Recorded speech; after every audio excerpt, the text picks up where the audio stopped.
always best to introduce yourself at any given point that you may have. Every given point in time you may have. Who are we? We are 10 Analytics. Yes, we are who we are. 10 Analytics, not 10 Analytics, but 10 Analytics. And what do? We are a leading educational technology company where we focus on providing specialized training in technology skills and delivering comprehensive data consulting services. You know that already. At the moment, we have 8 key programs that we're taking. We train on data analytics, business analysis, HR analytics, financial analytics, cybersecurity, agile project management and scrum masters, data science, and also data engineering. We train on all these. And in the coming months, we are introducing 2 new programs into our training. 2 new programs into our training. That is product design as well as DevOps engineering. We've been able to help several people, over 2,000 people, transition into tech from the classroom into their first role in tech. And we have instructors across various companies, some of these which you are already familiar with, like Apple, Microsoft, McKinsey, Amazon, etc. In a nutshell, that is what we are at Analytics. And it's always interesting to know that we are 5 years doing this. Yes, this year we're celebrating our 50th anniversary, how we've been able to positively affect and ensure that we've been able to close the tech gap between tech jobs and tech talent, especially of people in the Black community and Africans. You're seeing me, I'm on your screen. You've been hearing my voice for the past 5 minutes, and you're wondering, who is this guy? Who is this guy? Who is this guy? My name is Significant Sheyi. I love it when people call me Significant Sheyi. I was Christian Oluwa Sheyi or Debody, but I like it when you address me as Significant Sheyi. I'm a corporate event host and versatile panel moderator. I've been able to do this, and I've worked across various sectors, from tech to government to non-profit organizations to academics, various over the past 5 years since I got into doing this. Here at Analytics, I work as a customer sales associate, and today it's my pleasure to co-host today's alumni event alongside the very indefatigable Arafat Oseni, my very good friend and colleague, who it's always a pleasure to do this with. Okay, we can also see Arafat. I will give the microphone for her to introduce herself, and then we take on the baton from where we are. Hi, Arafat, if you can hear me, it's time for us to hear your very beautiful voice. Yeah, I can hear you, Shay. Hello, everyone, and welcome to our alumni event. First of all, I want to thank Abimbola, Dr. Ayo, and Pipa for making out time to join us today. I mean, it's been a long time that we've been trying to get Dr. Ayo on one of our sessions, and I'm glad that he's finally able to join us. And Abimbola, I know it's like last minute. We're like, oh, we need to have you. You were here in the beginning of the year.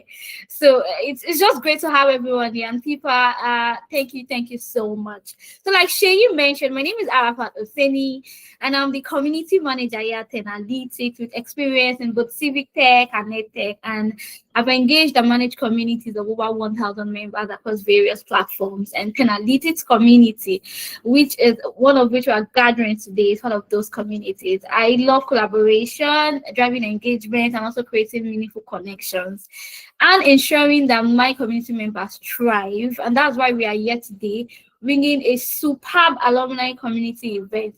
Like Shay mentioned, it's the final one for the year.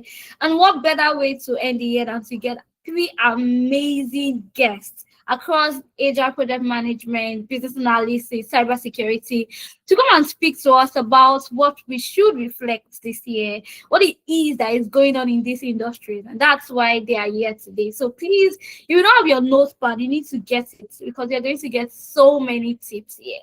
And we'll go right to the next thing, which is to read the which is to set the agenda for today. So what are we going to do today, basically? First thing is what Shay has done. He has started about analytics. The second one is our introduction, which we are currently on. And also we're going to read the bio of our panelists, our amazing panelists. You're going to meet them. They are here already. We are going to meet them and hear about them, and then hear their voice. And then we'll have a panel discussion where we'll ask our panelists some questions that we've created to guide the conversations. and then we'll take Q&A from the community members.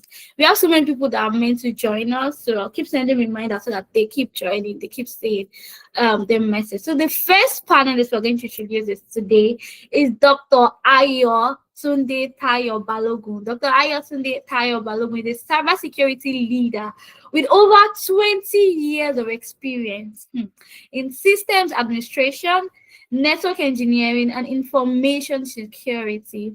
He's a graduate of NYU Southern School of Engineering, ISO program, and an active ISACA mentor. Is dedicated to advancing cybersecurity awareness, resilience, and leadership across public sector and enterprise environment. Is the founder of Tech Monks, a cybersecurity consulting firm, and SecureQuest, a cybersecurity mentoring organization. Ladies and gentlemen, let us use our best emoji to welcome Dr. Ayotunde Tayo Balogun. It's one thing to bring a cybersecurity expert. It's another thing to bring a doctor in the house to come and speak to us. So please, our warmest emoji. Yes, thank you so much. I can see the emoji coming up already. Right. Like I said, today we have powerhouses, right? This is one of them. We have two amazing women, and Sheyi is going to introduce them and read their bios. So I'll hand over the mic to Sheyi, who's going to go ahead and do that. Fantastic, Arafat. Thank you so much. And it's so good to welcome Dr. Ayo once again. Dr. Ayo, very much welcome. So the next person we can see is the lady with the very, very, very super picture you can see on your screen and a beautiful smile. She's no other than Pipa Go-Alim. It's my pleasure to read her citation briefly. All right, Pipa is a business analyst, an industry thought leader, international speaker, and founder of Business Analyst School Limited. With over a decade experience leading digital and operational transformation across insurance, technology, and financial services, Pipa helps professionals transition into high-paying business analyst role, grow in confidence, and build careers that offer both financial freedom and impact. After building her own six-figure BA career without technical background, she created the well-paid BA program, a community-driven pathway with weekly accountability check-ins, monthly masterclasses, and on-demand support to help others do the same. Don't be blown away, wait, hold on. She also runs a YouTube channel with over 7,000 subscribers where she shares real project insights, practical BA skills, and honest conversation about career growth. Pipa is an international speaker and recently spoke at the BA Conference Europe 2025 on how introverts can lead change in business analysis. Her mission is simple: to make business analysis achievable, accessible, and life-changing for those willing to take the opportunities. Ladies and gentlemen, please let's jump those hands together as we recognize Pipa Go-Alim. All right, fantastic. Moving on to our third speaker for today's conversation. She's the bold, she's the talented, she's the beautiful and dexterous Abimbola Kwedetin Oluwapomile. Good to have Abimbola Pomile back here once again, and it's my pleasure to read her citation. She is a distinguished HR practitioner with over 9 years of experience leading transformative projects across industries such as FMCG, financial services, and telecom. Currently, Abimbola is a program manager at Atos, where she excels in driving agile transformations, mentoring teams, and optimizing project delivery across 16 African countries and the United Kingdom. Her leadership in agile practices has consistently enhanced team velocity and operational efficiency. With a master's in project and operations management and certification like CSM and Safe Agilist, she's renowned for her ability to guide organizations through complex agile transformation, fostering sustainable growth and success, which has tremendously resulted in significant improvements in team productivity and project outcomes. Ladies and gentlemen, if you are as excited as I am as I unveil our third speaker, please put those hands together for Abimbola Oluwa Mile. You're so much welcome, Abimbola. So much welcome, people. And it's good to have us in this conversation alongside Dr. Ayo Tunde. Now, this is for everyone listening. You know how we do it here. We want to give us the opportunity to be heard. We're going to ask you these questions. And importantly, for all our audience, you also have the opportunity to ask your questions. Now, there are two ways to go about it. The first is you can put your questions in the chat box. Arafat and I will have our eyes peeled on the chat box to identify your question and ask these questions on your behalf. Or alternatively, you could wait to the end of this created question and answers. And when you're given the opportunity to speak and you're in a comfortable environment where you can unmute yourself to speak, we'll give you the opportunity and then you can also ask your question. Like our said, we have even juicy news for us. So please stay true, hold your pen. We are reflecting, we are recharging, looking at lessons from 2025, from January till date, and importantly, how we can recharge and position ourselves in 2026. So I'm going to pass the microphone back to my wonderful colleague and co-host, Arafat, as we get the ball rolling for the questions and answers. Thank you so much, Shay. Before we go on, I don't know if our guests want to say I before we start our question and answer proper. It seems that we've not heard their voices. Hi, FIFA. Hi, Very good. Abimbola. Hi, Dr. Ayo. We've not Hi. heard their voices. I think we need to hear their voices so that the audience will feel the energy in the house. Yeah, it seems like just Hi. Shay. Hi, FIFA. Hi, Hi. Abimbola. Hi, everyone. Great to be Hi here. everyone. Hi Hi, everyone. It's a Ayo. pleasure to be here. It's a pleasure to have you all here. Thank you so much. All right. So we'll go right into the question and answer, like Shay mentioned, and I will just start with Dr. Ayo. I just want him to open the floor and then we give the ball back to the ladies, right? And Dr. Ayo, I don't know if you can see your face so that we can start with you, right? So the first question is that as we approach the end of October and we're wrapping up for the year, I mean, the question is about reflecting over what has happened from January to now, and we are ending October and wrapping up the year, absolutely. How would you describe your 2025 in one word and why? So just one word I used to describe your 2025 and why. Thank you guys. It's a pleasure to be here again. So my 2025 in one word. It's a hard one, but the closest to it will be momentum. It'll be momentum. There's been tons of stuff that I've tried to achieve in the past. You know, you lay groundwork and stuff, and then it just gets to a point where you only make a little effort and then a lot of things fall in place. So, but of course, but things won't fall in place if you didn't have a lot of things mapped out in the first place. So I had things in the past, and then this year it was just like a little push and everything falls in place. So for me, it's momentum. Thank you so much for sharing that, Dr. Hayo. Momentum, nice. I'll take Abimbola left. Abimbola, one word that describes your 2025 so far and why. Hi everyone. Thank you so much for having me. I think for me, 2025 has been the word would be resilience. And it's been a year of navigating challenges, embracing change, and also bouncing back stronger each time. So this year I launched my book because I am an advocate for psychological safety at work. So I launched my book called The Agile Employee that speaks to thriving in your career without sacrificing your well-being.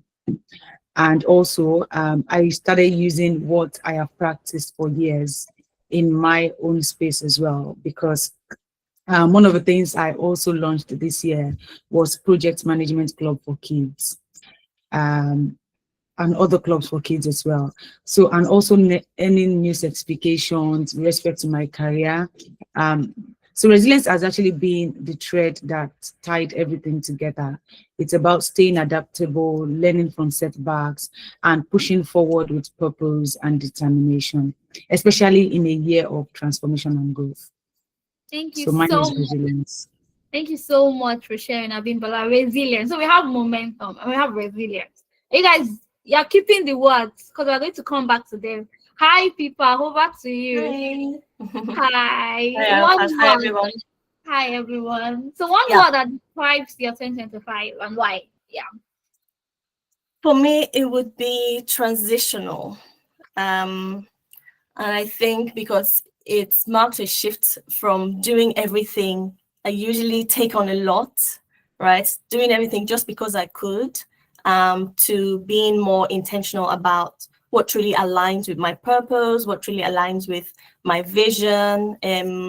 So for example, earlier this year, I made a decision to restructure parts of my business, parts of my mentoring offerings that would sort of drain my energy, and then try to focus fully on what really matters for me and the impact that I'm actually creating. It wasn't just a business decision for me, it was more of a personal shift in my identity. And I realized that I'm no longer interested in always being busy and just showing up. I'm more interested in being effective. Is being busy actually effective for me? And what am I actually prioritizing? So I think the transition there has really allowed me to lead with more clarity, to protect my energy, and also create space for the next level of growth in my career and basically my life as well. Thank you so much for sharing, people. I mean, that was amazing. Thank you so much for sharing. I'll pass the mic to Shay now. We'll take the questions and then we'll just continue the conversation. But yeah, it's been nice hearing one word from you guys. Thank you so much. Yeah, Shay. Yeah, I agree with you, Arafat. I mean, from transitional to resilience and back to a momentum, and they've been able to share with us, and one word has defined the year for them thus far. And for me, my next question is going to be guided on the perspective of challenges. You know, when Ayo spoke, and also while Abimbola spoke, they mentioned about something, the challenges that has filled the year. And for everybody, almost everybody on this call listening to me right now, we have been faced with a challenge or the other throughout the course of the year. You know, John Maxwell said something. I just want to choose this in before I put my question to the three of you. John Maxwell mentioned that the life of a leader is full of challenges. And I want to paraphrase and say the life of an individual is full of challenges. It's either, number one, you are in a challenge at the moment.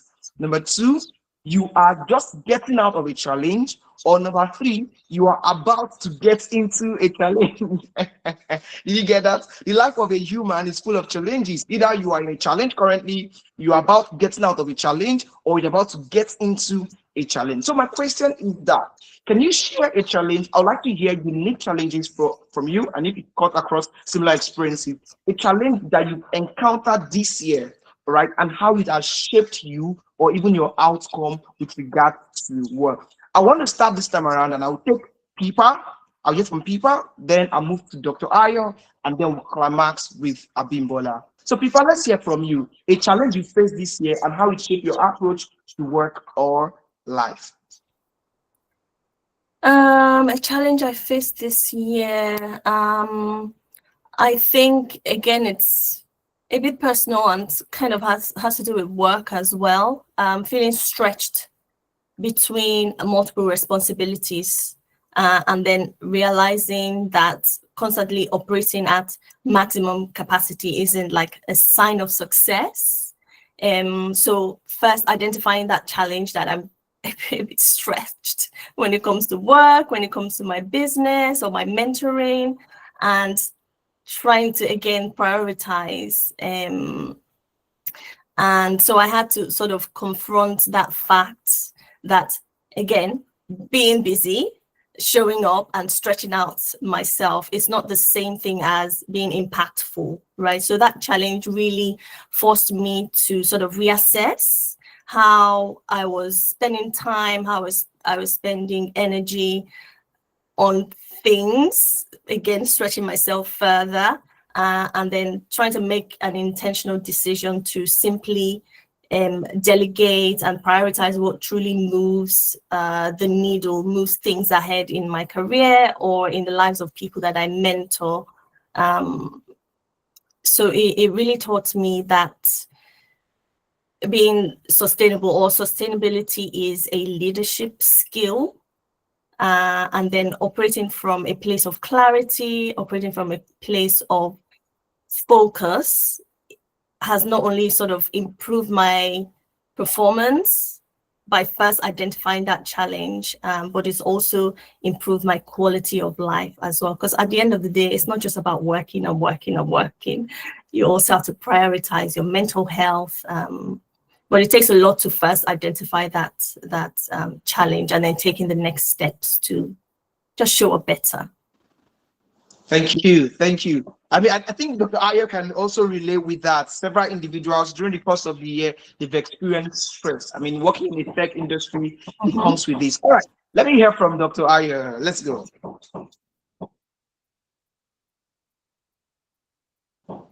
Doctor, you're muted. You're muted. We get that. We understand. Yeah, so I'm basically just writing on what people said.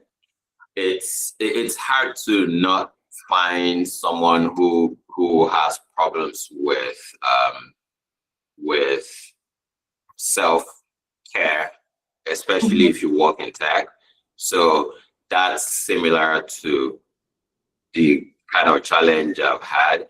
I was consulting with a business earlier, and as I started, the main tech person who was their the core technology engineer left, and he was the one who knew most of the things they needed to do. So, you have to now start finding like innovative ways to resolve problems that ordinarily you would just ask people and then they will give you a response, and that response fits into the project you're trying to do. So now you're responsible for digging into spaces where resources were meant to have been available to you. So two things, right? The first is because I was placed in that kind of situation, it became imperative for me to perform really highly, and I had people on my team who could get stuff done, but because I had some sense of urgency, at some point I started feeling like it was easier for me to get stuff done, because it would take me less time the turnaround time if I was working directly was less than if I had someone else do it. But it got to a point and I'm like, no, you're just going to die.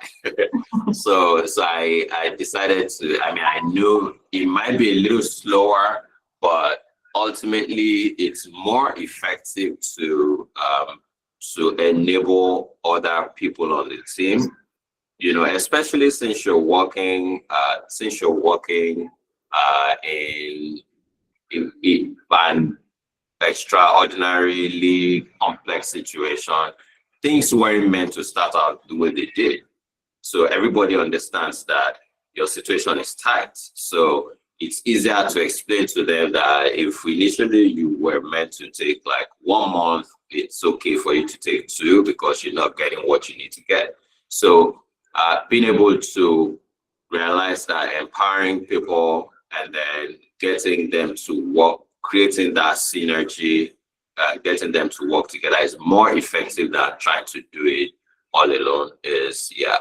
So basically, that's a challenge. And as you do that, it's important. If your mental health, your physical health and stuff is not top notch, there's no way you're going to be able to give your best at whatever it is you do. And if you are someone who prides yourself on delivering value, you need to spend more time ensuring that you're fit to deliver that value. So that's it for me. Yeah, thank you very much for sharing that, Dr. Ayo. Let's go real quick to Abimbola. Oh, thank you. Thank you, Shay. So basically, I think from my end, following what Dr. Aya said and Piper said, it's part of what my experience has been. But then I will speak from two perspectives. And the first one is my career, which is being an agile project manager. I think that a major challenge this year was navigating the evolution of career paths, especially in the agile project management world, where roles and responsibilities are constantly changing, and also realizing that the career world is evolving, where it has to do with AI and also AI majorly. So is navigating Internet of Things, navigating AI, how you merge that in my career and all of that. So like there is a lot of stretch integrating that into what I do. Another part of the challenge I faced is because I am working on a new program called Project Management Club. I've realized that, like what Dr. Ayo said, when you have like teams where you want to get things done, but then it doesn't move as fast as it should. It's been a challenge as well for me this year. But then one of the things I've learned to do this year which was part of what I spoke about at my book launch, was being able to pause and reflect. I think that has really helped me a lot this year. So that has also helped me think about what are the measurable ways to also make my team work, and at the same time I'm paying them with respect to the work that they do, and also not leaving things on the table. I think one even happened today where I needed a video content, and then I knew that if I go online to do the video content, I'm going to produce it in less than an hour. But till now, I've not still gotten the video content. Normally before, I would have just jumped on it and then I would do it. But I'm here sitting down, waiting for them to send me the video content. Probably by 9 p.m., I'm going to message again, how far with the video content, but I'm not going to do it. Before, I would have done it, but now I'm not doing it anymore. I'm just going to wait for them to do it. But then along the line, I also have measurable ways to check them to say, if you don't get it done, you're going to get probably 80% of your pay or 90% of your pay, stuff like that. Yeah. So I think that has been the challenge so far for me. Wait. Did you just say if they don't get it done, you're going to get a percentage of their pay cut? Yeah, the percentage of work that you do is the percentage of pay you get. So I measured all their tasks and I put them in percentages. Fantastic. Interesting. Thank you very much for sharing. Thank you all three for sharing. You can take this part off. We can take this part of the recording so that see it. Sure. We had nothing. Rest assured. You had nothing. All right. Yeah. Let's pass the ball rolling real quick. I'll take it back to Arafat and let's look at that. Again, remember, guys, we're putting our eyes peeled in the comment section. If you have any question, please don't hesitate to put it out there. We'd love to hear and read them aloud for you. Over to Arafat. Even after. Thank you so much, Shay. Thank you so much, Shay, for sharing. Thank you, Abimbola. Abimbola, you want to put us on the spot. Our team leads are here, but no problem. All right. I'm glad Abimbola spoke about, like, in particular to agile project management, and that's why, like, this set of questions is in particular to your field. And I'll start with Piper, and it will be that what key decisions or turning points change the direction of your career path? Like, was there any major decision for you this year that affected in one way or the other your career in business analysis? I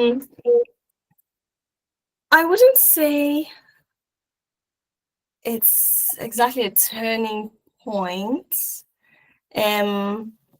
But I think, again, it goes back to me personally, deciding to stop building my life or stop building my work around what is expected of me, right?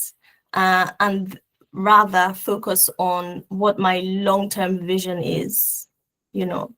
However, it's a bit of a struggle for balance because at work you have to show up as expected to deliver, right? But then it's like a clash in my thoughts. What am I prioritizing? Is it my long-term vision, or is it what the job requires me to deliver? So I guess the turning point for me there is building relationships, building a good relationship with my teammates, with my manager, and also communicating often in terms of meeting stakeholder expectations, meeting manager expectations, but again, balancing that with my personal long-term vision, right?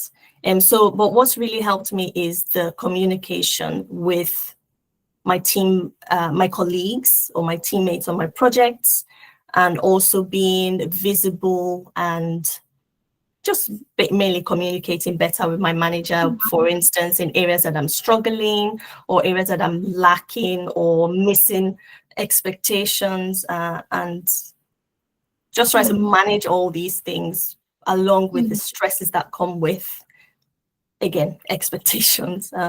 So I wouldn't necessarily point it out as a turning point, but more of a realization of balance, right? Of what I'm prioritizing, if that makes sense. Yeah, it does actually. I mean, communication, noted, a big one for you. Yeah. A quick follow-up question would be, what kept you motivated all through, the time that you're trying to have this topic? Yeah. Again, what kept me motivated is, I think the communication has helped. And because as an introvert working in business analysis environment, there is a lot of expectation to build relationship, to always speak up in meetings, to talk. Right. And it does have its challenges. Even though I've been in this field for over 10 years, I still struggle with that. So again, for me is communicating with my manager and also feeling supported. So what's kept me motivated is the support that I get from my manager, especially. I know I'm talking about my manager a lot, but she's so supportive.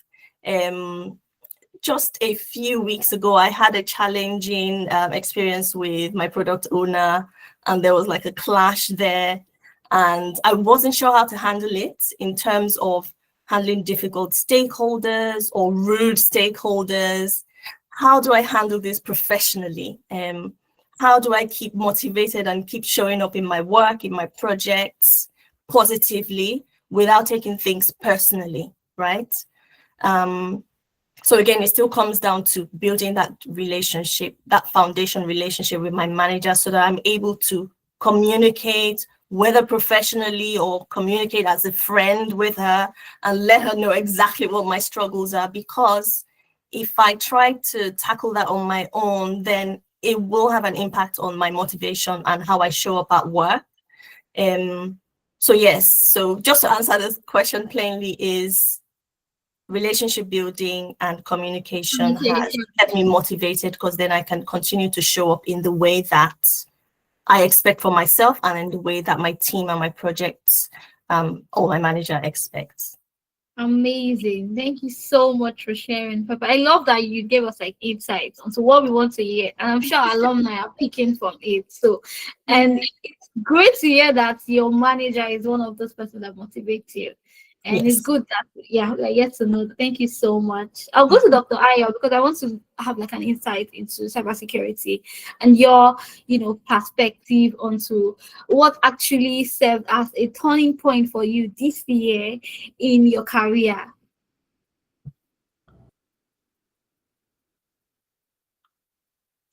Can you guys hear me?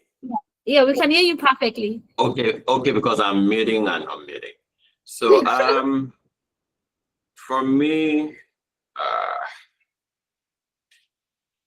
because I like for everything that I do to turn out perfectly, I spend a lot of time planning, and yeah, and sometimes planning is endless. So for me, the turning point is the realization that there is really no perfect moment. I mean, it's not that I didn't know, but sometimes our brains need to find a way to connect what we know and what we choose to do. So, but for me, it's realization of the fact that there's no perfect moment. If you have any project, sometimes what you see is what's directly in front of your face. You don't have to necessarily see around the corner to be able to start. So for me, I mean, once you conceptualize it appropriately enough in your head, just start. That mindset shift unlocked momentum for me with everything else. I built platforms. I've had the opportunity to connect and get more exposure as a result of that. And the most important thing is that clarity happens when you take action. Not you don't wait for clarity before you take the action. When you start walking, it's like you're walking on water. Put the first foot forward. The space will create itself for you to put the next foot. So one step at a time, but you have to take that first step. Thank you so much, Dr. Aya. I mean, that was amazing. I see Shay clocking it as you were speaking.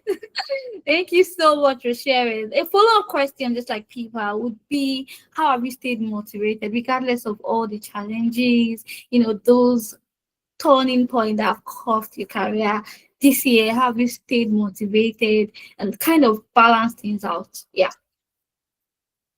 I mean, I always say that anyone who doesn't lose motivation is not pushing themselves well enough. If you're in a situation where you're always feeling motivated, and it's time for you to step out of your comfort zone and do something that scares you, that discourages you, that there are projects that I've been on, and then I'm like, who sent me?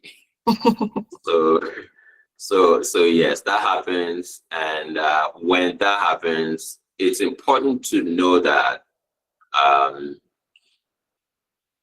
life is symbiotic. You have a capacity to draw from anything.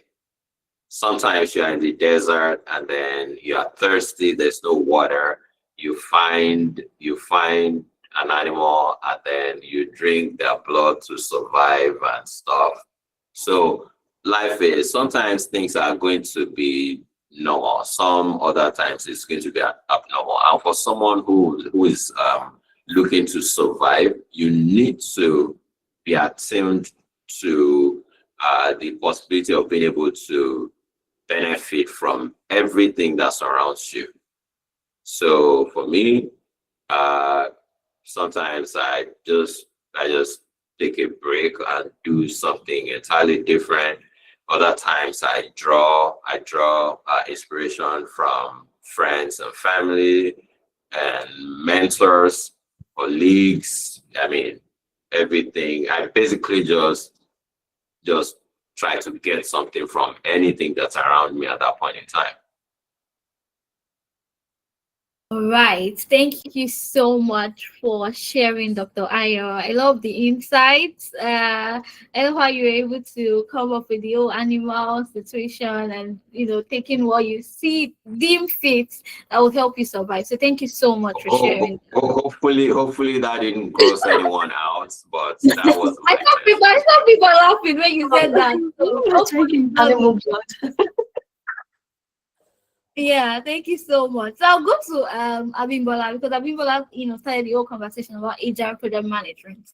and making us understand and challenge over the year. And just to add on to what Dr. Ayo and people have said, if you have any addition as regards to what your turning point was and what has kept you motivated, all through the year.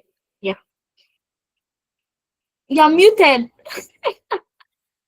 I have studied that I do want to be reminded, and now you got to.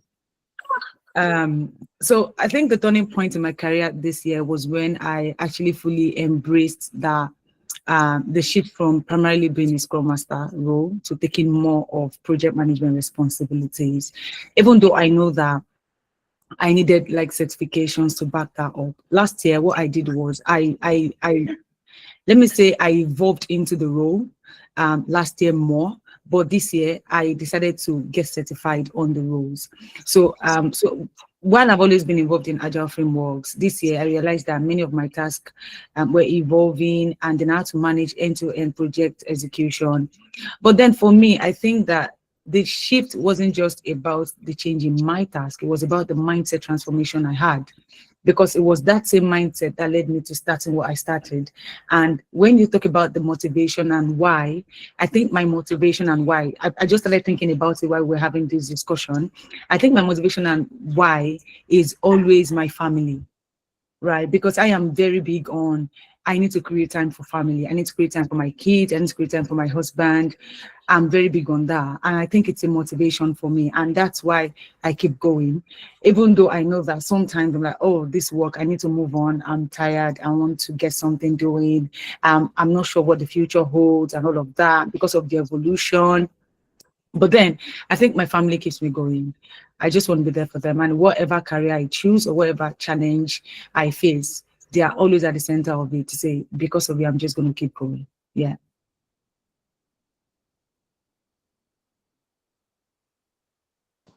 Hello. All right. I can hear you very well. All right, Okay. Bola, thank you so much for sharing. I mean, it's great to know that your family is one of those people you draw motivation from. I mean, it's amazing knowing that we share something together. But yeah, it's good to hear. I'll pass the mic over to Sheyi. We'll take a little bit of a break session, and it will be like an icebreaker game, something we do at the alumni community. Sheyi will take it up, something to just engage us before we go right on to the question, because we're too serious. So people are saying we are too serious, but I mean, I'm enjoying myself, and I hope you are too. So yeah, over to you, Sheyi. All righty. Thank you, Arafat. I mean, what is all seriousness without play, right? So we're having this icebreaker, and it is very simple. I'll be engaging across board, Dr. Ayo, Abimbola, as well. Okay, so I'll be explaining as well as people. And this is what we're going to do, including every one of you who can hear my voice. But right now, you're not pinned on my tab, so you just make it on the comment section to participate in this quick icebreaker. I'm just going to ask us for us to complete a simple statement. It's very simple. We're looking at recharging, reflecting. So the sentence is very simple. You would unmute your microphone when I call your name, and you're going to tell us what you're going to do by completing the sentence. The sentence is, in 2026, I will dash. So you have to fill in the gap. Let's fill in the gap with anything you would like to do, anything at all in 2026. So you're just going to I'm going to give an example, and then I'll call you and we put it forward. So if you can hear me, audience, please put it in the comment section. I want to see what you are doing. Participate in this game. In 2026, I will dash. Respond to that, put something in, and we're going to read that for you. Okay. This is far big. It's not This far. is here already. Don't worry. It's not far again. 2 months away. All right, so let's don't worry, let's spread our lives. Let's go. For me, in 2026, I will found my own company. Okay, so I'm gonna look at the first person I can see, whose smile I can see right facing me. Pipa, over to you. Oh, I smile too much. Oh, stop smiling. It's a beautiful. Pardon? I said it's beautiful. Please keep smiling. Thank you. For me, in 2026, I will invest. Do I have to say more, or invest is fine? It's fine. A sentence is good. Thank you. All right, let's hear from Rolling the dice. Let's hear from Abimbola. Which of us? We are like 3 Abimbolas. What do you say? Which of the Abimbolas? Okay. In 2026, I will make money. Ha! Bastard money. It was Papa that gave me the idea. She's investing me. I want to make the money so I can invest. You can do it. You can do it. All right. So in 2020, Abimbola probably wants to make bastard money. Fantastic. Bastard money. Yeah, you got it. All right. Let's hear from Dr. Ayo. Over to you. So in 2026, I want to build something that's entirely powered by AI. In 2026, I want to build something that is entirely powered by AI. Fantastic. Olamide Akiode is thinking. It seems Olamide is interested in what you want to build, and Dr. Ayo. I don't know how you're going to have the conversation, but Olamide seems interested in what you're about to build. You guys can, who knows, become co-founders or something. Absolutely. We need as many hands as we can get. Fantastic. I love that. Okay, I can't see any in the comment section. Please don't forget, don't get carried away. We are saying what we're going to do in 2026. Say your own too. Oh, all right, Arafat. Oh my God. Arafat says, let me read what I can see. Oh, I love that. Beautiful. Arafat said that in 2026, she will buy an airplane. Interesting. Arafat, is it a plane? What kind of plane? Is it Airbus? Don't worry about the details. The details we got hands. Don't worry. All right, fantastic. I can see Akuchi in 2026. I will find myself a job. Brilliant. Who else wants to tell us what they will do in 2026? It's going. I have just 10 seconds remaining on this. In 2026, what will you do? You can still put it in the comment section, and when I see it, I'm going to do well to talk about it. So let's do rolling the ball again.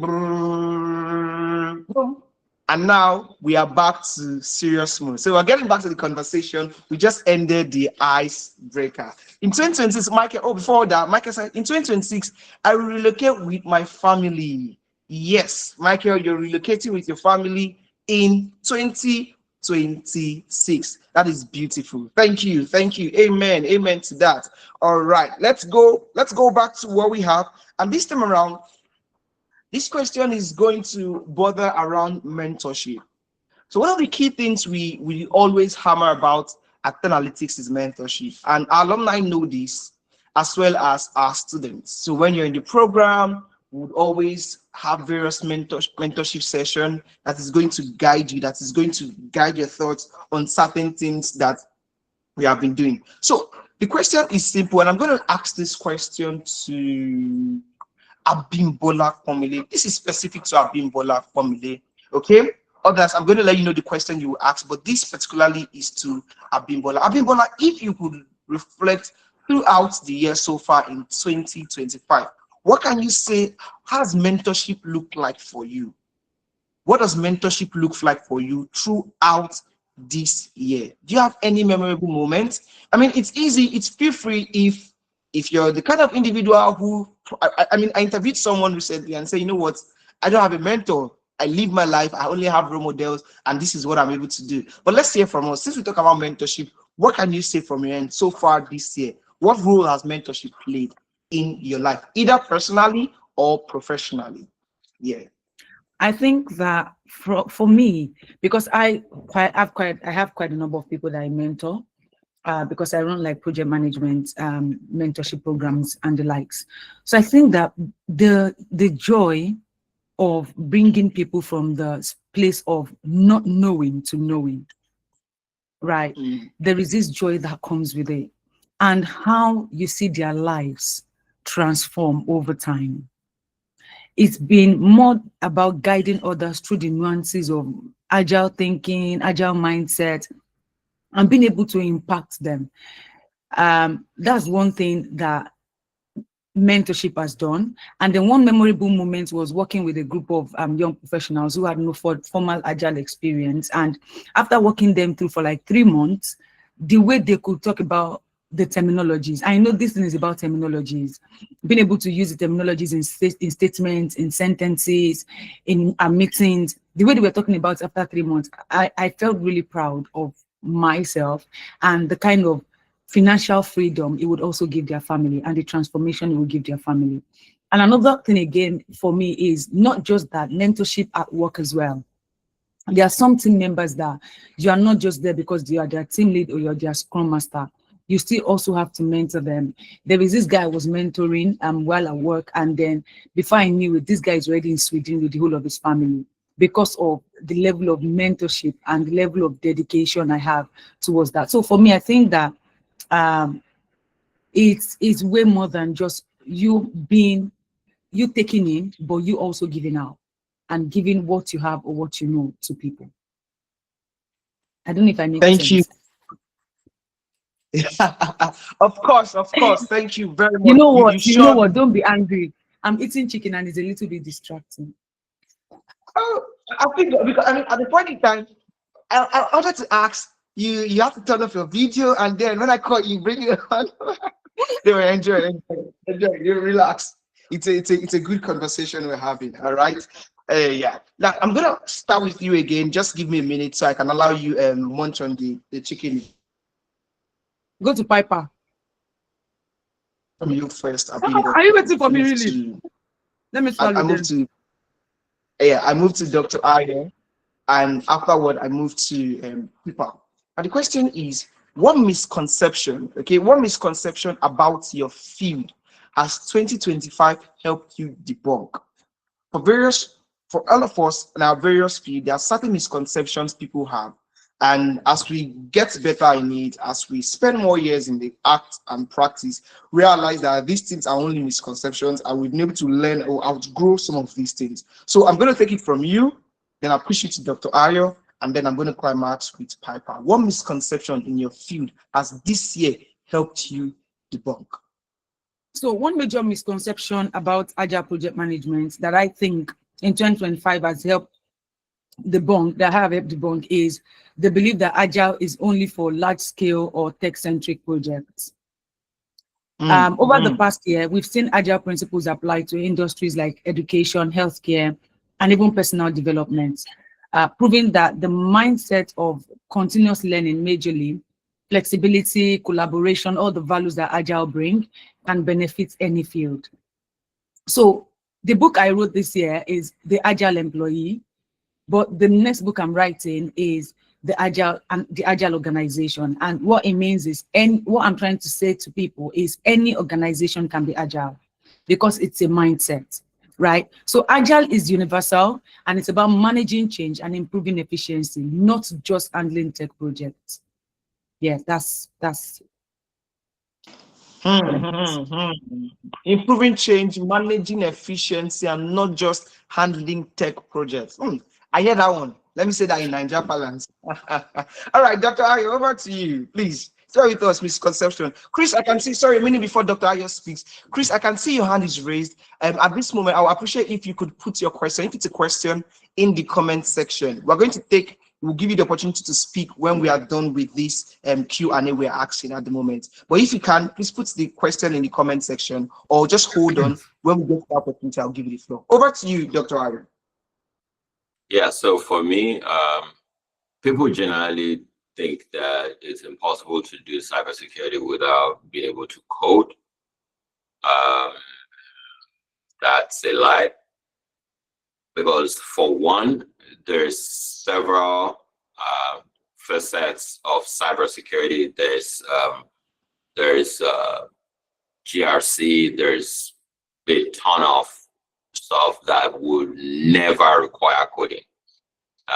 There's also, and of course, I mean, there are parts where you don't need coding. You need to be able to maybe write batch scripts and stuff, and PowerShell scripts, Python scripts, and so not core coding. But let's even say that coding is a requirement.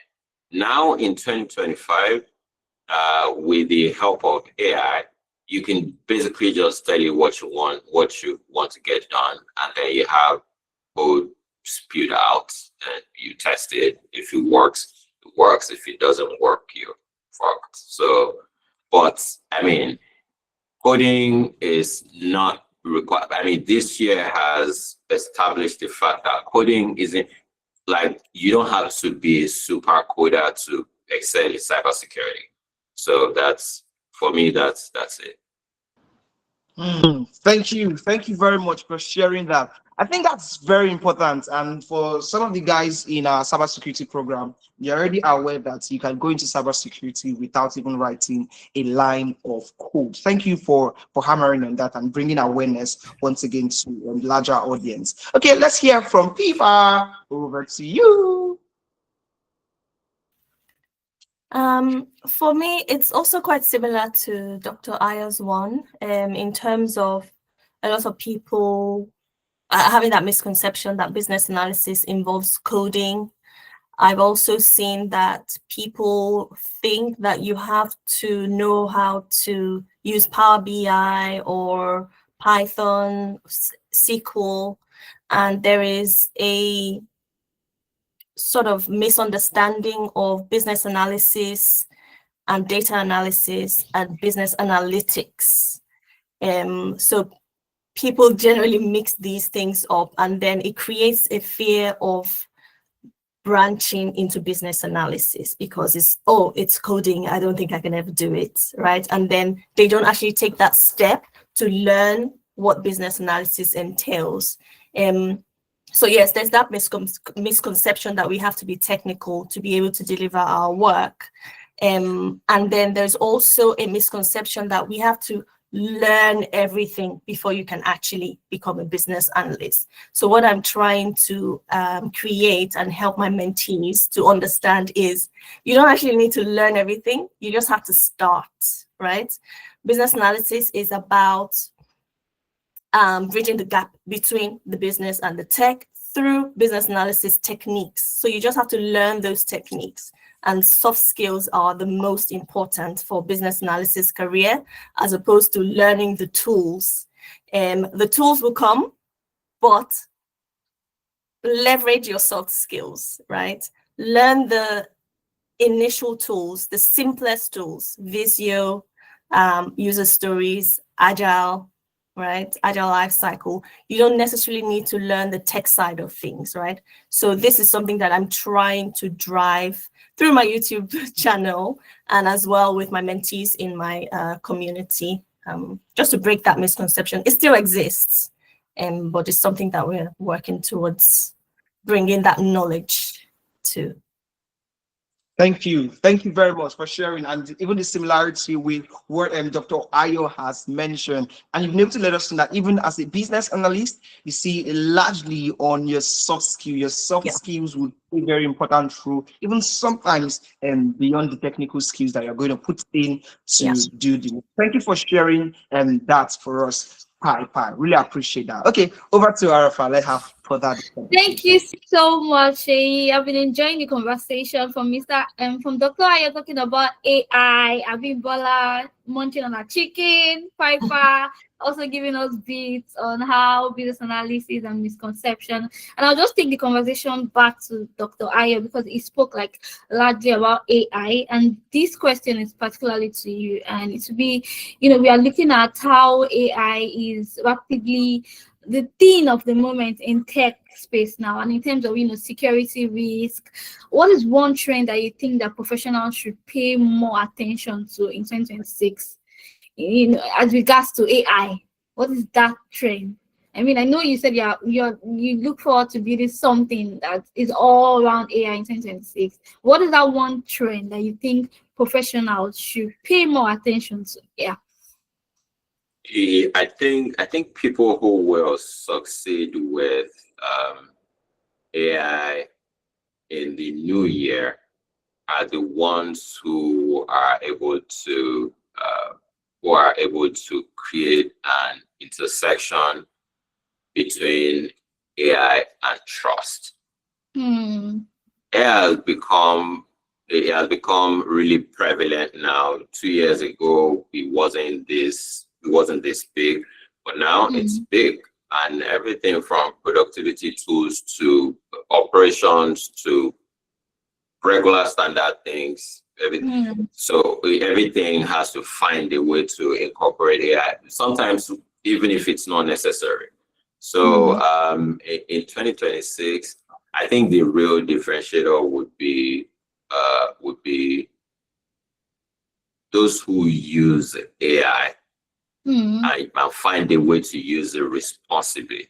Because anybody can use AI now, but are you using it? Are you using it responsibly? You guys heard about. I don't know if you heard about it, but in the US, they talked about some North Korean criminals interviewing, pretending like they're in the US, and then they actually got hired. They had work to ship to them, and then so not to cut a long story short, these people attended their interviews using AI. They fooled people, etc. So basically, being able to leverage AI and be ethical, find a way to make it to build a solution that's maybe going to help people ensure ethical use of AI or ethical use of basic technology tools. I think that's what I would look into. Thank you so much for sharing that, Dr. Aya. I mean, there's this conversation in Nigeria around how we don't really have like an ethical guideline on the way to use AI, and we've not really developed that. And I'm hoping that in 2026 there's a proper guideline that would have, the ethical use of AI, because now everybody is hopping into AI. Everybody wants to build AI. So hopefully by then we'll have that. Thank you so much for sharing that, Dr. Ayo. I'll go on to the next part of the conversation, which is recharging. I mean, we've talked about reflecting. We've reflected, right? We've talked about our challenges. We've talked about turning points in our careers. And now this is when we now talk about recharging for the next year. And I'll take the conversation over to Pipa. As you look ahead, what does recharging mean for you personally before you step into 2026? I know I said 2026 is far, but it's not so far. I mean, it's 2 months, right? So what does recharging mean for you personally before you step into 2026? This one is a very easy one because recharging, call me recharging, that's my name. For me, it's not about doing nothing, right? It's about intentional renewal, right?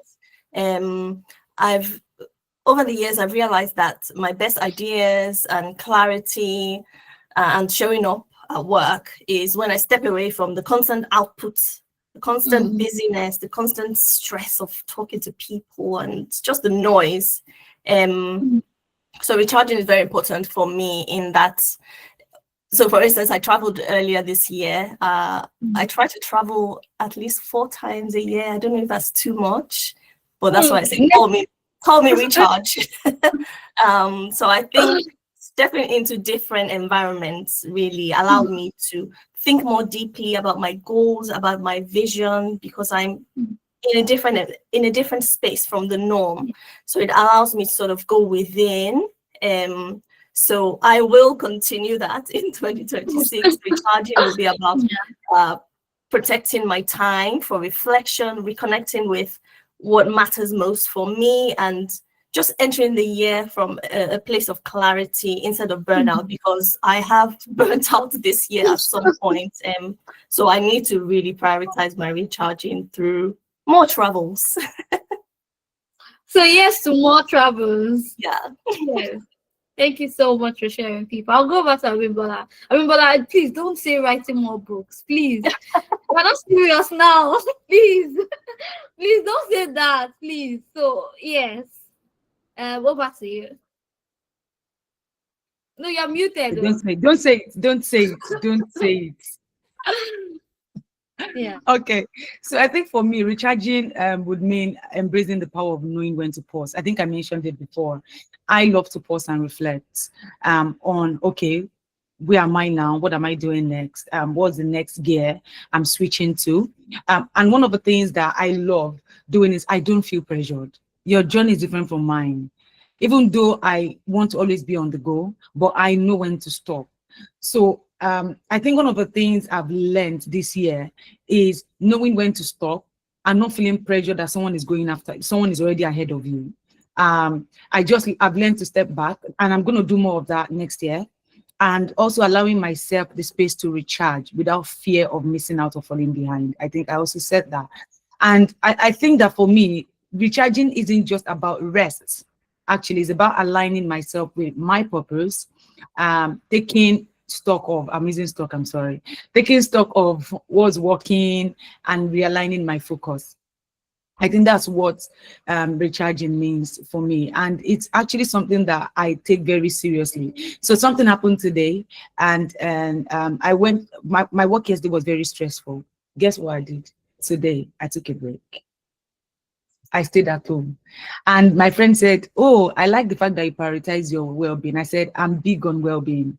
So I am going to prioritize my well-being." So I think that for me, recharging is pausing and reflecting. And I'm going to do more next year. Thank you so much for sharing, Abimbola. Thank you very much. I will take the final reflecting message from Dr. Ayo, and then I'll pass the mic to Sheyi. Yeah. Dr. Ayo, what does reflecting mean for you? Aside the AI thoughts. Yeah. So, so you guys, so is your name Piper or Pipa? I've learned it now, Pipa. It's Pippa. Is it Pipa? Okay, I've yeah, learned because it now. I heard people say, but okay. So taking a cue from you both. So I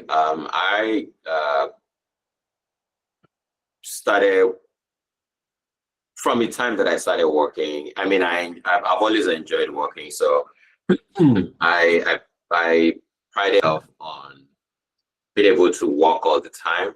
So the idea of taking time off to rest was alien to me until it started taking negative tolls.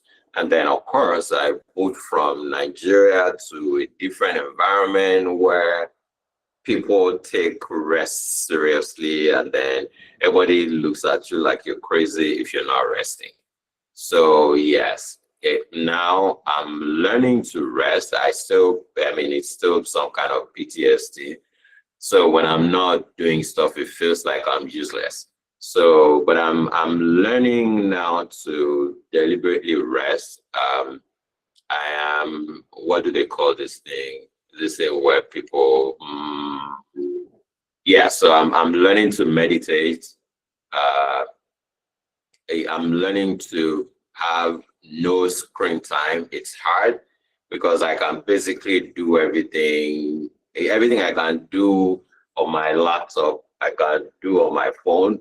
So it's hard to go, and if I don't do it on my phone, I'll probably do it on my watch. So it's crazy, but intentionally cutting off and then just finding time to connect with nature. I mean, of course, I spend a lot more time with my family now than I used to, but being able to do that more and deliberately is, yeah, what I intend to do. All right. Thank you so much, Dr. Ayo, for sharing that. I'll pass the mic over to Sheyi now so that we can wrap up the session. And also, we have some questions in the comment section. Over to you, Sheyi. Yeah, thank you, Alpha, for calling my attention. I was going to pick out the questions in the comment section, but I just wanted to drop something real quick. Sorry, I want to just poke in a little. Pipa, you mentioned you've been to 4 countries this year. Would you like to just tell us the 4 countries? So I usually go to France every April for Easter because my dad is French, so we have family there. I went to Cape Verde for the first time, and I went to Oh, I went to Portugal. I go to Portugal quite a bit. I went to Portugal, and we went to Jamaica. And where else did we go this year? Interesting. All right, fantastic. So for some people, Oh, we went to next year, Italy. We went to Italy. We literally just came back like 4 weeks ago. So that's 5 actually. yeah, Yeah. that's five. So 5. Update the record. 5. Been to 5 countries this year. Beautiful. So for someone who want to try exploring new cities or new countries next year. All right. Now I'm gonna pick up some questions here, and I think some of these questions are targeted to Dr. Arya. Dr. Arya, I'll just give you maybe 2 minutes or roughly 3 minutes for you to attend to them before I give a final question from my end. For members of the audience, if you can hear me and you have another question you want to ask, please put it in the comment section. We're about to draw the curtain to a close for today's event. All right, so Dr. Ayo, there's this question here. I'm just going to read them. Some of them are very similar, so I want your attention while you get them so you can attend to them. Dr. Ayo, I would like to know your take on combining business analysis and cybersecurity and governance risks and compliance. Yes. I don't know if you want to take that question real quick, then the other one I'll collapse it together. Dr. Ayo, over to you. Okay, so let's do one question at a time. My attention span is shit. So if you say two things, I only remember the last thing you said. So business analytics and GRC.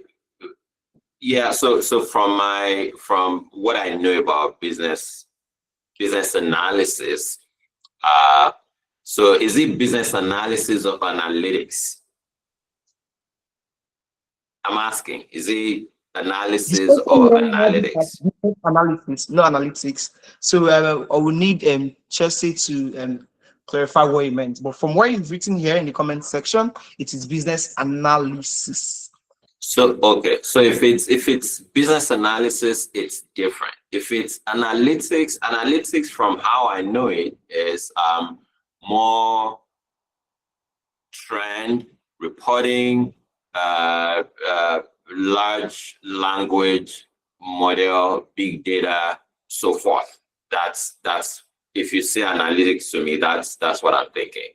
But business analysis is basically just analyze the business, see what's going well, see what's not, analyze the markets, analyze your target audience, so forth.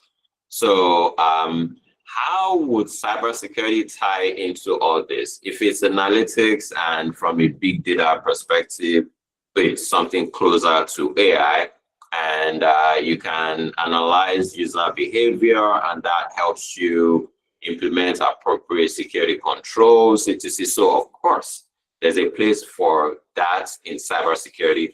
Business analysis as well. There's a place for that in cybersecurity, but in most cases, when people come into cybersecurity, if you're not, if your father is not the owner of a business, then you have to find a way to tailor your desire to whatever skills the business currently needs. So if you start out as someone who's doing business analysis and you want to become a cybersecurity analyst, or the business needs a cybersecurity analyst. Can we have people muted, please? I'll be distracted. Okay, so basically just focus on what you if your desire is more important to you than the market needs, I mean, I wouldn't advise that. I would say focus on what the market needs and then build yourself to be the ideal candidate. But if your desire is more important to you than what matters, you can be the outlier. You can keep building yourself until you come across a business that needs what you have, or you can just look for, especially low barrier of entry. You can look for what the business is and just mold yourself and sell yourself to them so that it's easy for you to get in. So, and with no tech background, see, in cybersecurity, there's no entry level role. When you come into cybersecurity, people are expecting you to be able to do stuff. So take trainings, learn everything you can learn, and then find a way to practice and document everything you've done. Unfortunately, I didn't know that when I came. I mean, I started in Nigeria where people knew me. I didn't have to look for a job or interview. So it's different. It's different when you come when you're not in Nigeria. In order, you need to like document and then be able to show what you've done, in addition to just saying that you're skillful. So, because I just read now, this person is saying with no tech background. So, to make the journey easier, find a network, find someone who knows stuff and is sharing, and then latch onto that, learn as much as you can, and then try to do, because most people develop better when they do. So as you learn, also do, and as you do, document what you do. So yeah, if you do that, it should be easier.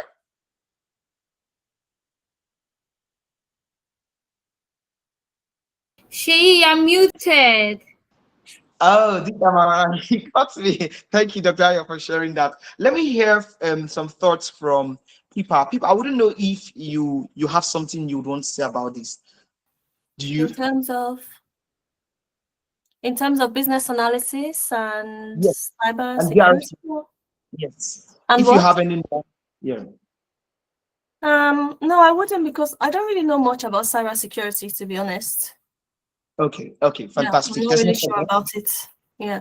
Oh, all right, that's fine. All right, so Dr. Ayo, let's look at the next question that we have for you here. And this is from Adesuyi Oreofe Adeyemi. How was it for you as a rookie? I mean, there are a couple of questions here. Please just prioritize two to respond. I'll read all, so you take the two that best appeal to your interest, so you can respond to them. Let's do one at a time. I'll try to be as brief and as direct as possible. Oh, okay. I wanted to be very careful because of the time. I know he has 5 questions here, and if we're taking one after the other, it's going to encroach into the time for this session. We have about 7 minutes to go. Okay. Yes.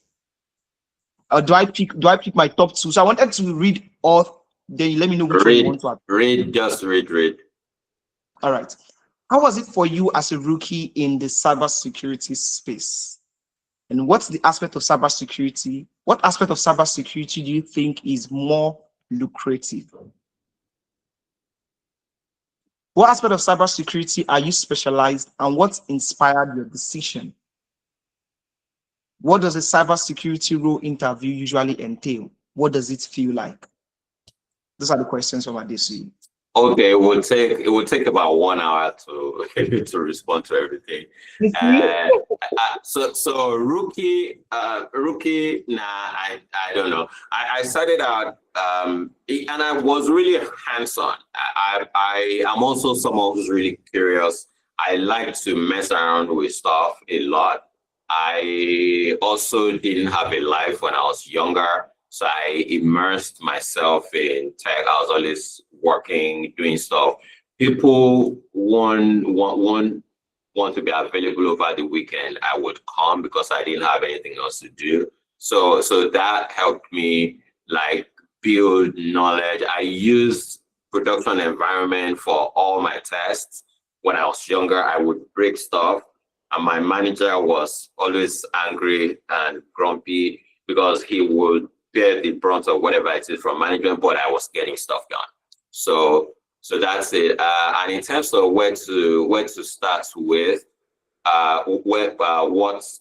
what's the best whatever to go into, it would depend on what whoever it is interested in. Cybersecurity is a very wide field, and that's why I built Security Quest, where people can go and take a short quiz, and it would help map based on how you respond, it will map you to what's supposedly your best entry route into cybersecurity. It should also give you like what to do next, like next steps, etc. And yeah, so from there, it would help you find your own path. Right now, I mean, I have been a core network security engineer. I have been a network security architect. I have been an application security engineer. I have been a regular security analyst. I have been a penetration tester. My first penetration testing was just, it wasn't intentional. I was running a scan, and I happened to check my online banking, and then I found out that I could get into GT Bank's backend. So that's how it started. And then another time I was pen testing. I was just for play, and then I crashed another government establishment website. Only 2 people on my team knew that when it happened, because I just called them. And 2 guys were interning on my team, and I was their manager. I'm like, come and see what I did. And then and I'm saying this because it was like 2007, 2008 when this happened. So I can boldly, and I went to the bank to tell them what happened. So it's not, I mean, yeah. So so basically you can decide to major in any. People be like, what area of cybersecurity do you major in, or what's your? I'm like, dude, I'm too old to do stuff. I've done like a ton of stuff. So you can't say I'm a network security engineer. Also, I do architecture, I do everything. So yeah. Have I answered everything, or did I skip anything? All right. Thank you very much. Okay, I think you didn't mention one, but I mean we're good to go. If Adefi has any reservation, he's going to put it in the session. Wow, I can see a request in the comment section, but I mean I'll leave that to you and him to have that conversation. But yes, Chris, there's a question for Pipa here. Chris, if you're in an environment that is very conducive for you to Chris, if you're in an environment that is conducive for you to speak, then I'll give you the opportunity to unmute yourself and speak. But if you're not, please let me know so I can read your question out. I remember you raised your hand earlier, and now I can see your question. Chris, are you here? Okay, I'm just going to read Chris' question. Yeah. Hello. That's the question on the chat, so it's fine. Okay, fantastic. I'm going to put Yes. the question for you. Now, the question reads, Pipa, this question is directed to you. Since you're coming from the business analyst perspective, what are the main challenges facing a business analyst, apart from managing unclear requirements, conflicting stakeholders' expectations, dealing with communication gaps, resistance to change? Are there other major challenges that faces a business analyst? Over to you, Pipa. These are the main ones, but there are so many other ones. I think the most one, especially with AI, is the fear that AI is going to be taking our jobs. So I think that's one challenge there for business analysts trying to sort of grow, or people that are trying to move into business analysis. It creates that fear. But that wouldn't be particularly within the role. But as BAs, what we can leverage is how, as much as we're bridging the gap between the business and the tech or the delivery, we also need to start to leverage AI in that. How can we bridge the gap between the business and AI? How can we bridge the gap between AI and tech? How can we make improvements that has incorporation of AI, right? And how can we leverage AI as a partner as opposed to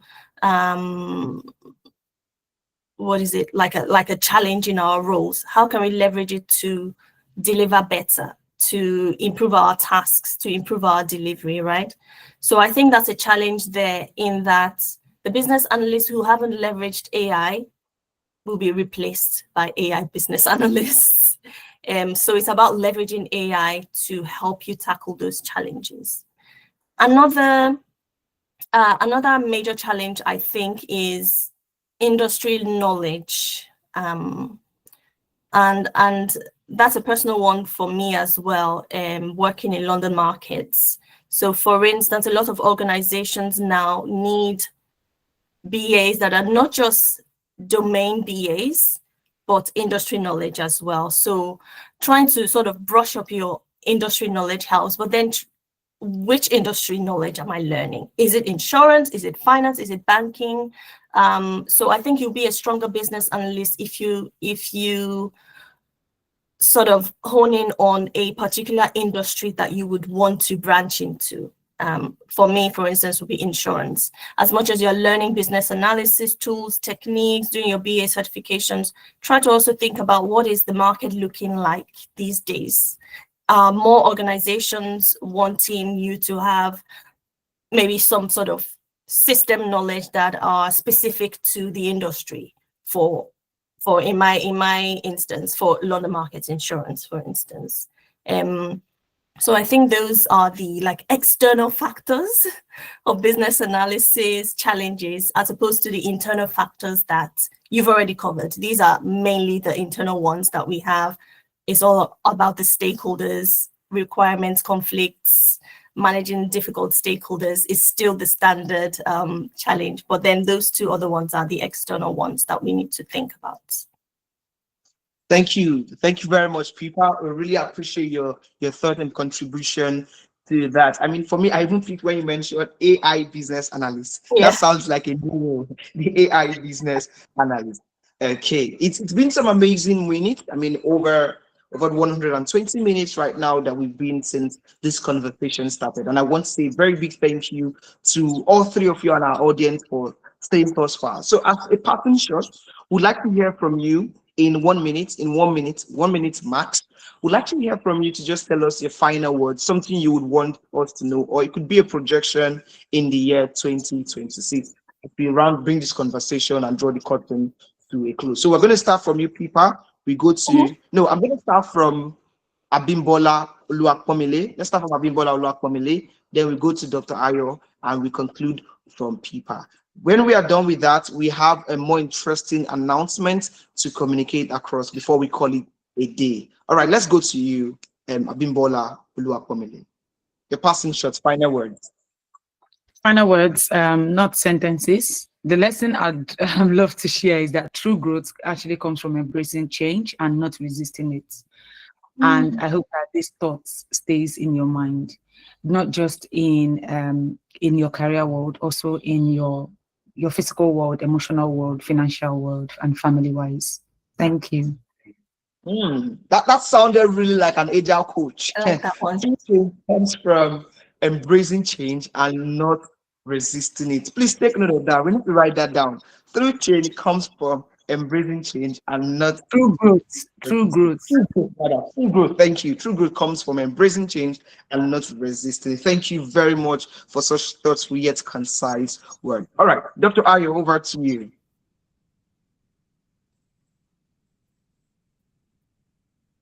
You're on mute.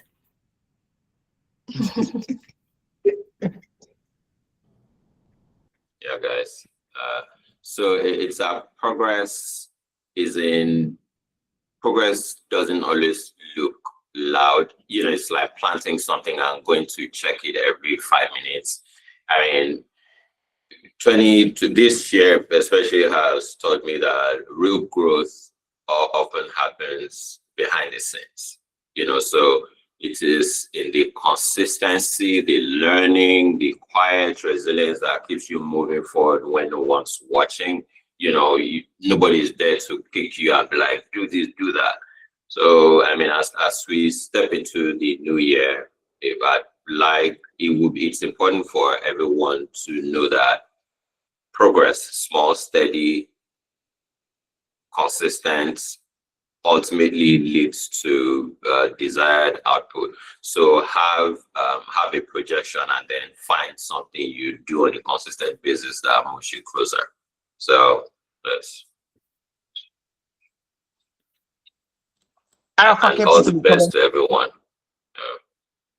Thank you. Thank you. Progress doesn't always look loud. Real growth happens behind the scene. Thank you, Doctor. Doctor has dropped his own. Doctor. All right, let's hear from FIFA. FIFA, over to you. For me, is transformation, right? Your career is not transformed by waiting for the right moment. It's transformed by deciding who you're actually becoming and then taking intentional action in that direction of your transformation, whether it's leadership, whether it's career change, whether it's personal development. Your clarity for your transformation will come through movement. You don't have to be perfect to start, just start, you know?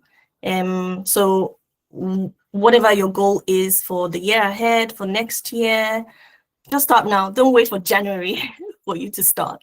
You can start now and just stay committed and motivated towards your growth. Thank you very much. Powerful, punchy. Thank you, Alpha. I see what you do in the comment section. Transformation, your clarity for transformation will come through movement. Get high, do it. Don't wait for the perfect time. I'd like to say thank you, very big thank you. And on behalf of Analytics to the three, it's been an insightful and very meaningful conversation that we've heard from you, reflecting and also recharging for the year that is ahead. You heard what people said, very simple. You don't have to wait till 2026 to start putting all of these things into practice. You can get started right away. So thank you so much. Let me hear from Alpha. Alpha also want to say thank you. Let's hear our voice before we. Yes, thank you so much. I was waiting for you to call me. Thank you so much. Thank you so much, Dr. Ayo, for your time, for your experience, for sharing your wealth of knowledge. Thank you, Pipa, for taking it personal with us, telling us your travel stories, and we can't wait to hear more from you. Thank you so much, Abimbola. Thank you so much for your time.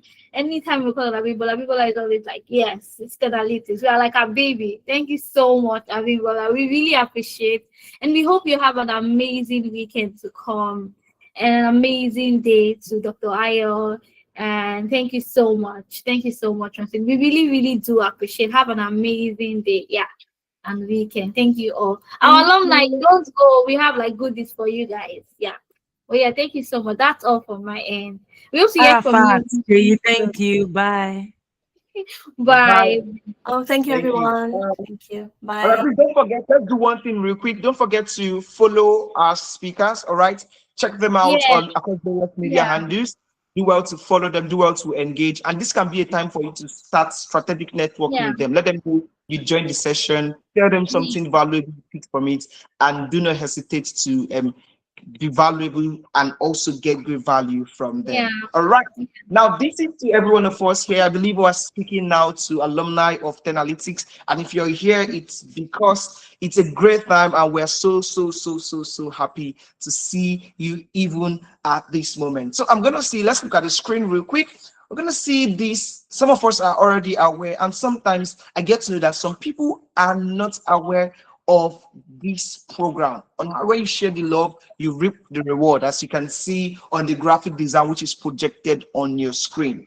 So for a long time now, we have this referral program whereby you get to earn when you introduce someone into the program. As a matter of fact, some minutes before this session started, I was speaking with someone and I just got a confirmation from the finance team that her payment was made yesterday concerning a referral she made into the program. So you stand a chance. I mean, you have nothing to lose. You just talk about it. You see how valuable and invaluable the program has been to you. You can let someone know. Could be your sibling, could be your spouse, could be a colleague at work, could be someone you just met, could be an online friend. Let them know about the great value they can get when they are signed up into our program. And when you do that, we're also going to reward you. It's our own way of saying thank you for putting us in the mouth of others. Thank you for doing this for us. So we'll see it, and you can see here you get to earn $40, I beg your pardon, or £40 depending on your location when you refer someone into the program. Now, don't snooze. Some of you, you've referred people before now, but you've not followed through. All you need to do is check the terms and condition, ensure that for anyone you refer, it is imputed, it is written. Okay, we're written forward to you. We have cohorts. Our next cohort is starting on the 8th of November, and admission is currently ongoing, even at a 25% discount. Let's see this and let's make it happen. Help someone today to get in. And Analytics is that right platform to help them achieve that. All right, over to Arafa for the next exciting Thank you information. so much, Shay. And we're going to wrap up with something our alumni keep asking us every time. They're always in our DMs. Oh, we want to book an interview prep. How do we do this? Oh, we cannot book an interview prep. How do we do this? So I'm going to run us through quickly in just about 1 to 5 minutes how you can book your interview prep session, right? So I'm going to present my screen and just walk you through generally how you can do that, right? So where you want to go to is the tab at your display. When you go there, you go to your classroom. So immediately you click on your classroom, you will see various options, and then you want to go to like where your program is. You see stream, classwork, people, grades. You want to go to classwork. On the classwork, you see important materials, and just below that, you will see book an interview prep session. Easy as that. So you go to your Google Workspace, click on the menu button, go to classroom, come to your classwork, where you will see important materials, and then you book an interview prep. So you don't have to even message your class coordinator or even any of the facilitators for you to book your interview prep. You can decide to book your prep with Stanley or Amaka or anyone in the team. And once you just click on this link, it will directly take you onto the Calendly link where you will see days that are available and days you can and times that you can book on. So for Friday, it's currently off, and the next available date is 28th, which is on Tuesday. There's 2 p.m., there's 1 a.m. 29, there's 10 a.m. 29. And all you need to do is click here, fill your details, and book your interview prep. That is all you need to do. Right. I hope we've been able to answer that, because we have so many questions on that. How do I book my interview prep? Oh, I have an interview prep. I don't know who to reach out to. You don't need to reach out to anyone. All you need to do is to go to your Google Workspace and check your classroom, your classwork for important materials, and then you just click on the book your interview prep session. That is all you need to book your interview prep. Yeah. I hope my tab was showing all through the walkthrough. Yes, of course it was.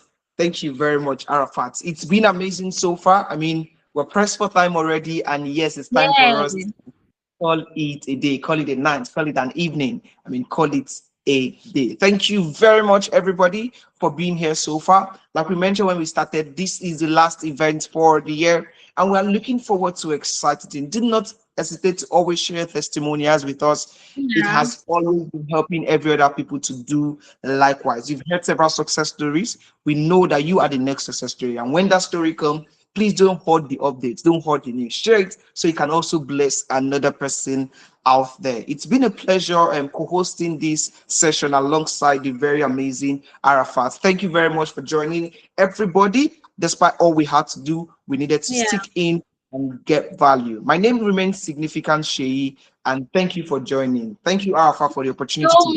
Thank you so much, Sheyi. Thank you so much, everyone. We have had an amazing time. Don't forget to keep in touch with us, and we'll be in your communities, also sending you newsletters. Yeah. Bye. Have an amazing weekend. Thank you so much.